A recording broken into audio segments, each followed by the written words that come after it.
Good morning, good afternoon, good evening, wherever you are. It's still morning in Nigeria, so good morning.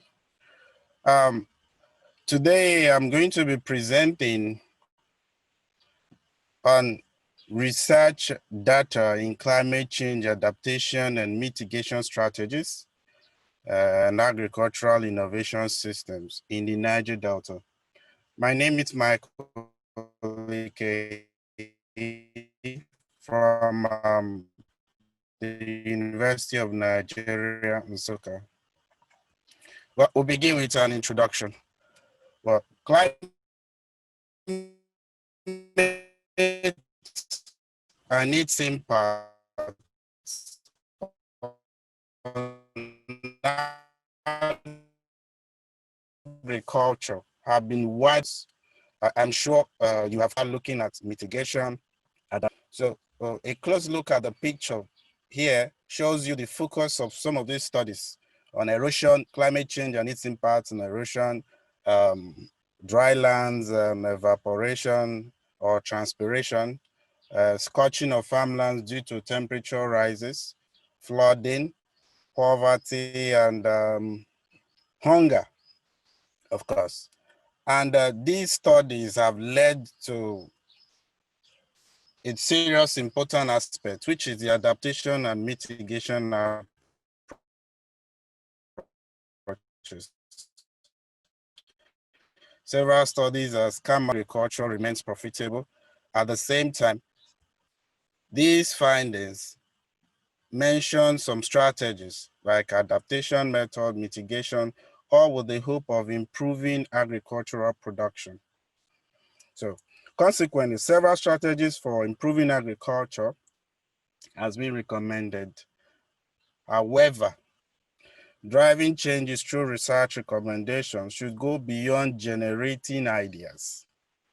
Indications are that sustaining improvements in farming involves a functional agricultural innovation system.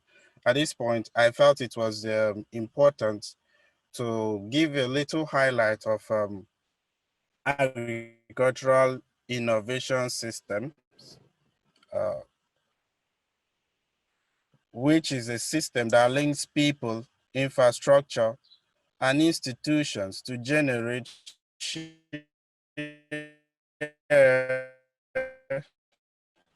ideas, knowledge,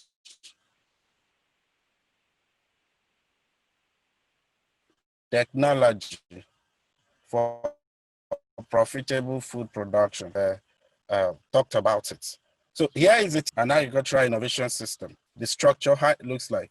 If you look at the triangle, you find out that at the edges of the triangle, there are three major institutions, or rather, fostering enablements that ensure that agricultural innovation system is sustainable.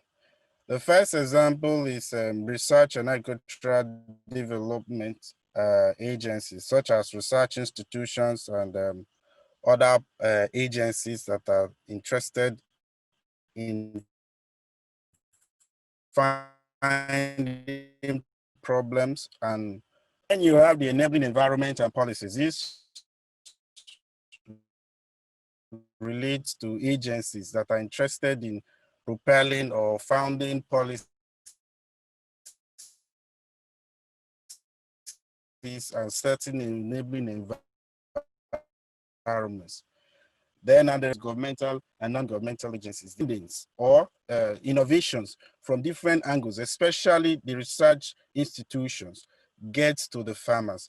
At the middle of the triangle, you can see the farmers, and the three dots there highlights new knowledge, improved indigenous knowledge, innovative processes and products.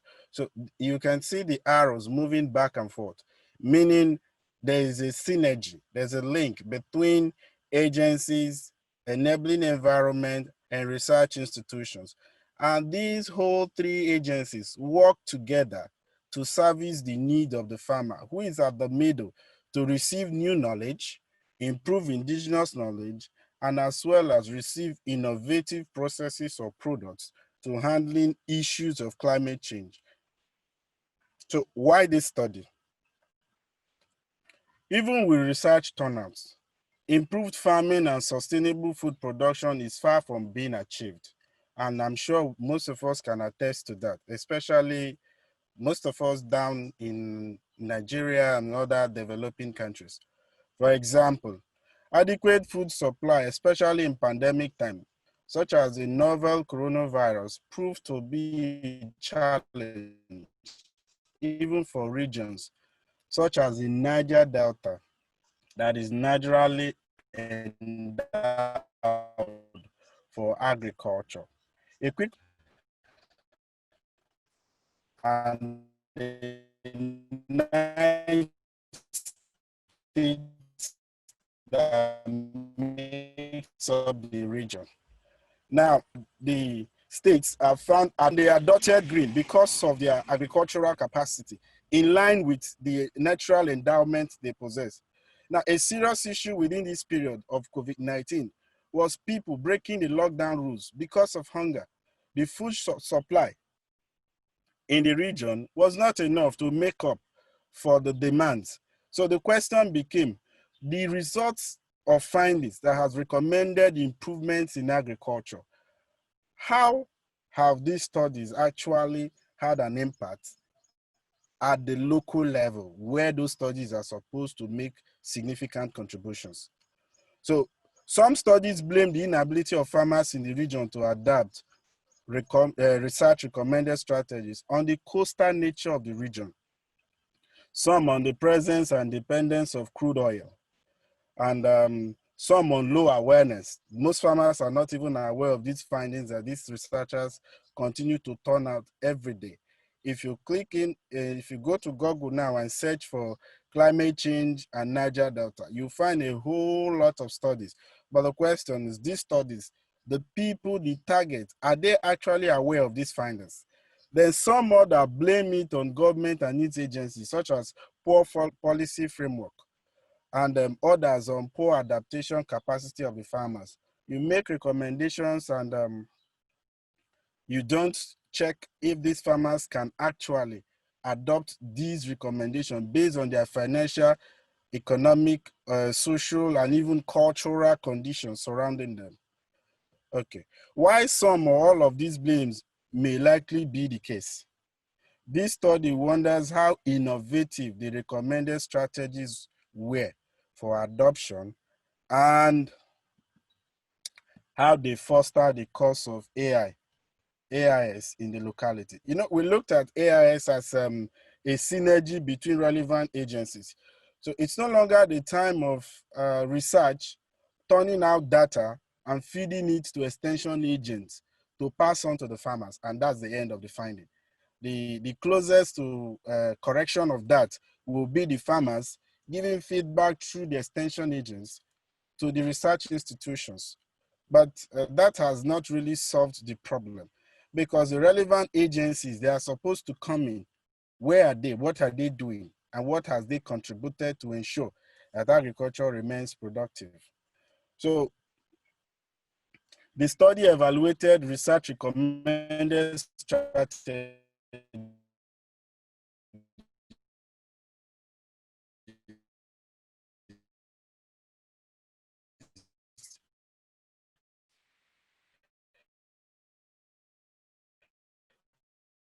based on frequency of the frequency of and which ones are frequently recommendations, then the cost implication of adoption of the strategies for farmers in the Niger Delta. Also, the study examined the innovativeness of the strategies in fostering AIS in the region. The study relied on secondary and primary data. I analyzed 129 previous studies after a series of search and strings to eliminate those who doesn't fit in the criteria set up. Then I also interviewed the 282 extension agents from the region, those that were willing to participate in the study in this period. Secondary data were collected using structured document review guide. I set up a template that will extract relevant information for analyzing for answering my research questions, actually. The information I sought were the strategies that were often mentioned in each study, the who is involved in carrying out the study, and how often are those strategies mentioned. So the instrument was later modified into a rating scale. So having collected the list of the strategies, I turned it into a rating scale and sent it to the extension agents to collect primary data. So the copies of the rating scale were administered on the respondent via email and telephone. Of course, the restriction in COVID-19 means that one can't go out and you can't interact without the distancing recommended, social distancing recommended. So I made a phone call to those I could call, to those that have email. I forwarded the instrument and explained how the data can be generated, or rather responded. To achieve objective one, frequency was used to analyze the univariate data. So I just looked at the number of recommendations, the number of studies that recommended a particular strategy and the other implications of that strategy. So to achieve objective two, mean was used to analyze the nominally distributed data. The average of the ratings of the respondents on the traits for each strategy were calculated. So the study introduced the method for assessing the innovativeness of strategies by calculating their rated values on 5 traits. There's a research that actually motivated the study where the author mentioned 4 traits upon which strategies can be evaluated, but adapting it in agriculture and especially focusing on agricultural innovation system, the 5th trait needed to be interaction. So, excuse me, respondents were requested to rate the items on scale of 0 to 10 for novelty. Each strategy should be rated on novelty. How new is it to the farmers? Improvement, how has it helped the farmers to improve their cultivation or practices? Then economics, what is the cost implication of adopting those strategies? Widespread, how accepted or utilized is the strategy across the region or beyond? Then interaction, the relevant agencies or agencies that are supposed to be in direct link with the farmers in adoption of those strategies. How involved are they and what are they doing? So where the ratings was that 0 indicated absence of those traits and 10 indicated high possession of the traits. A trait with a rating higher or equal to 5 indicated significant possession. So to interpret the innovativeness of each strategy, the sum of the averages of the rating were calculated. Okay, any strategy with a cumulation of averages greater than 25 was regarded as innovative enough to align with AIS in the region. The cumulation of the ratings is the innovative index. So the study assumes that the level of expression of the traits is a possible indication of the innovativeness of the strategies. So having looked at these 5 criteria, or rather traits, that the extension agents rated, I took the calculation, took the averages for each trait, so to determine the level of possessiveness of the traits, then went on to add the averages of them, of the 5 traits, to get the index value, which will indicate how innovative the strategy was actually at the rural level, not just recommending and publishing, but at the rural level. So the results are here. A quick look at the items on the table here reveals the strategy that was most recommended. That is irrigation, or sinking boreholes, construction of dams, ditches for water. Invariably, the target of this recommendation, however it was in different studies, was water supply. That farmers need water, especially with varying rainfall patterns now. When the farmers cultivate as expected, the rain will not fall. Most of them experienced serious hardship that water supply became an issue that most studies recommended in the region. Another one was protection of watersheds. So you can look at from strategy 1 to strategy 30, the number of studies out of the 129 studies that were evaluated, 54 recommended water supply, artificial water supply in any form. So number 2 was the protection of watersheds such as mulching and cover cropping. Then number 3 was increased labor and weeding. Of course, if the land preparation pattern has changed as a result of temperature, rainfall, and others, it is important that it's of course important that labor will improve or rather increase to ensure the farmers are able to manage the situation as it appears. Then a quick look at the type, the second column. You'll see AM, AM, AM. Then if you look at the key on the far right hand side, you'll see what they all stands for. A means adaptation. So these strategies, I also took the liberty of categorizing them according to type. Most of the ones recommended are adaptation strategies. A few of them are mitigation. Of course, the difference between adaptation and mitigation is adaptation focuses on helping the farmers now to adjust to current trend in climate change, while mitigation focuses on the strategies or rather approaches the farmers can adopt or any other relevant agencies can adopt to stop or control the future impacts of climate change. So the strategies also, I took the liberty of looking at who is involved.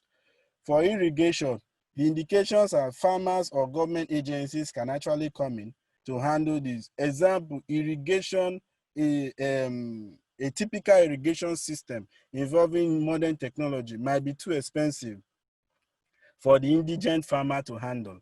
But sinking construction of dams and ditches for water collection could be a simple practice that can be carried out by the farmer. Then protection of watersheds, mulching and cover cropping rely primarily on the farmer. So if you go through the ranking, the type, who is involved, you'll find out the descriptions of each strategy where. Then finally, the cost implication. It actually hints on who spends the money, or does the adoption involve the farmer spending more than he should during a normal cultivation period? Of course, sinking borehole or construction of dams and ditches involve cost implicative for the farmer.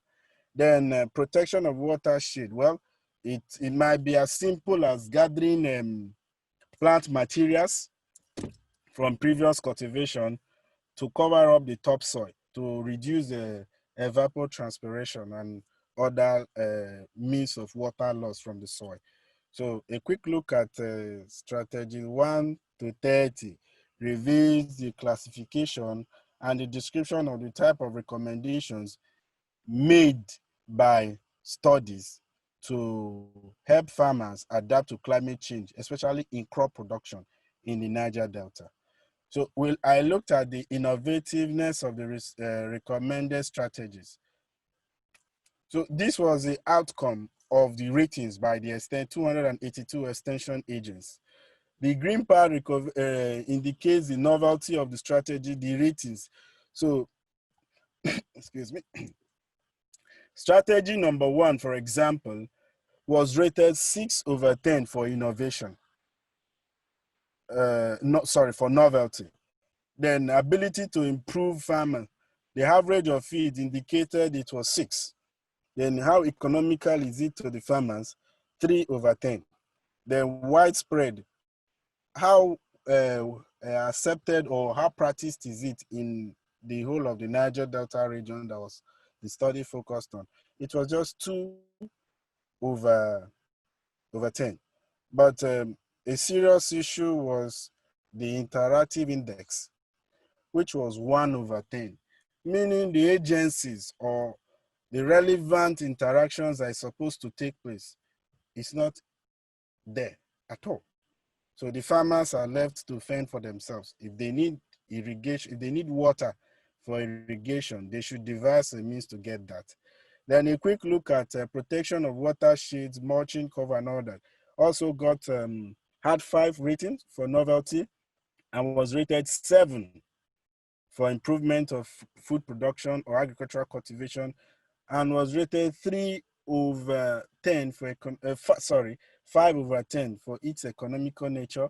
Then widespread, you can see it's also 5, and interaction is 2. So a quick look at the figure here presented, you'll see that in all the strategies that were rated, the least rated among them all was interaction. Well, we have a mix of up and downs for each of them. Example, if you go to strategy 30, strategy 30, which is establishment of food grain reserves. Its novelty was 6, improvement was 6, economics was 5, widespread was 2, interaction was 2. So interaction seems to be the major missing trait, which has invariably brought down the ratings of most of the strategies. Then a quick look at the table here. You'll find the IVIs, which is the innovative index value. And remember in the methodology, we said, or rather I said, if it's greater than 25, then it is innovative enough to align with the AIS. Of course, the rating for irrigation was 18, as presented in the table. But the highest among all was strategy 24, strategy 23, which is quick processing of crops to minimize post-harvest loss during storage, and it had 32. And if we take a look at it on the graph, figure 2, 23 also had the highest rating. For innovation, it was, in novelty, it was 7. For improvement, it was 9. For economics, it was 5. Widespread, it was 6. And interaction, it was 3. Now, what this simply means is that farmers are no longer preserving their foodstuff or our crop output for sales later when it becomes expensive. You know, when agricultural products are harvested or the harvesting period, most commodity in agriculture becomes cheaper because supply often exceeds demand. Therefore, the price goes down. But what farmers do most of the times is to preserve some to be sold later. But with the changes experienced in their locality, probably due to increased humidity, temperature, and other factors that might be prevailing in their local conditions, in their locality rather, they have decided to move quickly from harvesting straight to processing without preservation. So this probably affected the food supply, especially. Sorry, Michael, we have to wrap up in about a minute, if that's okay, please. Yes, yes, it should be okay. Okay. So it probably reflects the situation in this era, especially the COVID-19 period, where food supply was far, far, far below demand, that people had to risk the possibility of contacting the virus just to solve the hunger problem. So in conclusion, the efforts of authors in the region in providing solutions to climate change through research is quite commendable and resourceful. However, generating new or modifying existing knowledge and publishing or sharing same only satisfies a section of the multi-sectional interconnected AI system. Now, a quick look at the triangle here shows you the area that this approach actually satisfies, just the agricultural research and development sector. So what happened to policies, agencies, which is to foster the AI system? So focusing primarily or solely on research, especially where significant cost is involved, is actually a problem. So research needs to address that. A way forward would be to modify indigenous knowledge or generate new ones and share them, but as well involve relevant governmental or non-governmental agencies for onward intervention. The intervention could be policy formulation to drive the process of implementation, attract relevant agencies, or provide motivation for stimulating the interests of the end users. So this is geared towards fostering the AI system, which, if it is done properly, food production could be improved and food scarcity could actually come down. So thank you for listening and thank you for participating.